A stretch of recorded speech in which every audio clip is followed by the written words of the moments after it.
welcome back to another episode of World of Tanks. I'm in the Spähpanzer I C. We're in Erlenberg, a standard battle, and we're starting up on the northern spawn. Turns out to be all the characteristics of Erlenberg are alive and well and fully featured in this particular game. Now, I've often given the opinion that I think the northern spawn team should aggressively attack across the northern edge of the map, meet the enemy team head on. But they should, instead of going directly to the hill, you know, there at whatever it is, D9, they should actually go along the ridgeline and attack over the ridge from the north. However, most of the time people don't do it. They don't go in sufficient force. The enemy are far more likely to come up in strong force up the hills, because far more players are likely to come up the hills than to cross over on the southern side. The southern attack is a similar kind of thing. The southern attack works well for the southern spawning team, but they have to do it in enough force to take the castle. And again, that rarely happens. So, in some ways, the other alternative is to withdraw back onto the castle. If you're the northern spawning team, back onto the whole castle ridge, just wait for the enemy to come after the cap circle, blow them away, and then counterattack. Now, I've come up here, and there is a lone medium tank with me. He has no business coming on, because the two of us are not going to make the slightest difference. I'm withdrawing. I've told him I'm withdrawing. I have pointed out to him that he should fall back. But he doesn't. He blithely continues on. There's a dreadnought up there. Well, there's no more medium tank. I think he met the dreadnought. Either that or the artillery got him. Either way, it was boom, gone. This then leaves me with the issue of what do I do?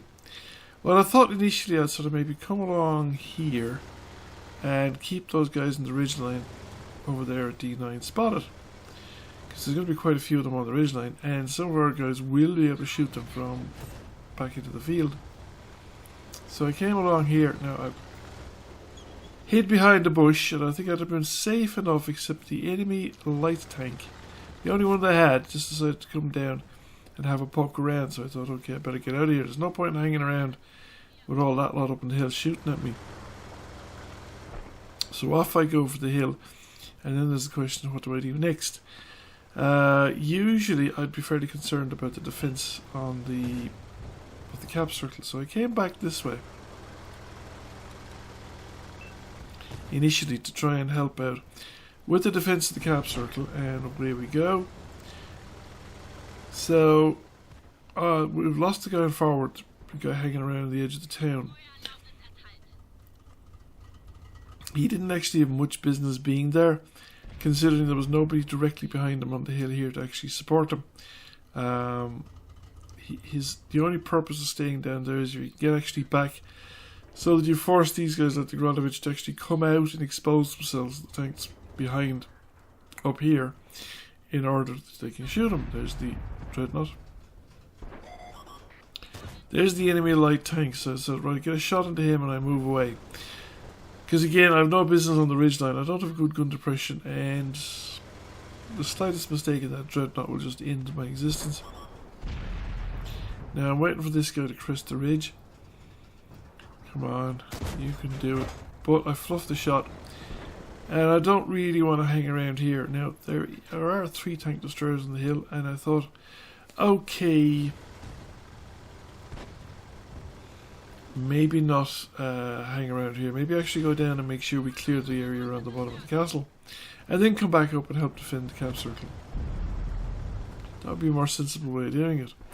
At least that would give us options and free up some tanks.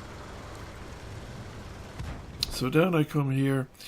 There is an Oni in pretty good shape. Bounce a shot off him, and there's a Bokhar.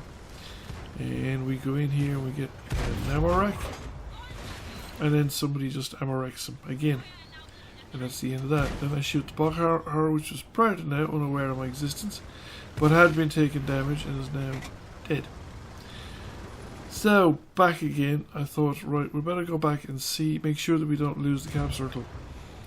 Because we're a bit thin on the ground back here. Some people are thinking about heading off to attack back around towards the enemy base, that area. Taking their time, a lot of heavy tanks. So I thought, okay, I could make a bit of an impression here. I don't have to come all the way back, you see. All I need to do is just be in a position to shoot people.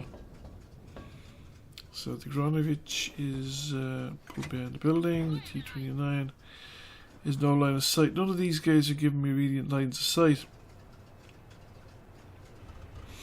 And I'm not the only one coming back. There's a tank destroyer coming along the water behind me, and there's a medium tank coming down as well, and our guys are going for the cap circle on the other side. So I thought, okay, 3 tanks going for across the thing isn't good, especially since only one of them's a medium tank, 2 of them are heavy tanks, and it would be a big difference to them if I was spotting for them. Plus, I'm a fast, nimble tank. I can spot probably further away from the front line than the guys in front of me are, and I can get away if things go wrong. So I'm crossing over, and I discover, well, one of our heavy tanks, the Tiger 131, has decided to go for a swim. This is not atypical on Erlenberg, although I haven't seen it in quite a while, but it's starting up again lately. This must be a new batch of people that have never sacrificed the water gods of Erlenberg, and there are fresh drownings in the last couple of games that I've had on this map. You know, that kind of inexplicable drownings. Nobody else involved but the tank that's drowned. So the AT-8 is coming out, which is going to expose him to me, and I get a shot in. I get a second shot in. The Pantera is doing his best to protect the AT-8, but he's a one-shot kill. And we just keep going. Now, I'm on my own down here, but there's only 3 or 4 enemy tanks left. And I think that we can, that I can take this guy. I'm in reasonably good shape. That's artillery, is it? That's artillery. But I know where one of them is. He's not around here. I'm not sure about the other one. But that shot came up there from the northeast, I'd say. So up I come, use the cover of the land, and the Pantera comes out again. He's in full health. The other artillery's here. But I go this way, so I'm out of direct line of sight with the artillery. And I just keep moving, and I also want to keep the circle tight around the Pantera, so that, you know, he is going to have as much trouble as possible keeping that gun onto me. He's managed to get a hit in, but we're getting our hits in more often, I think. Oh, that one was very close. And now, can I, who gets off first? I do. Excellent. Don't know what help left, but there's only the artillery left. We've managed to cross the river on the other side, taking out the last remaining enemy artillery. And that probably means that the remaining artillery is down here. There's an S-51, and they are scarily fast on the turn. I mean, look at it. He's keeping up with me. I know he's only got that was a good shot from our artillery.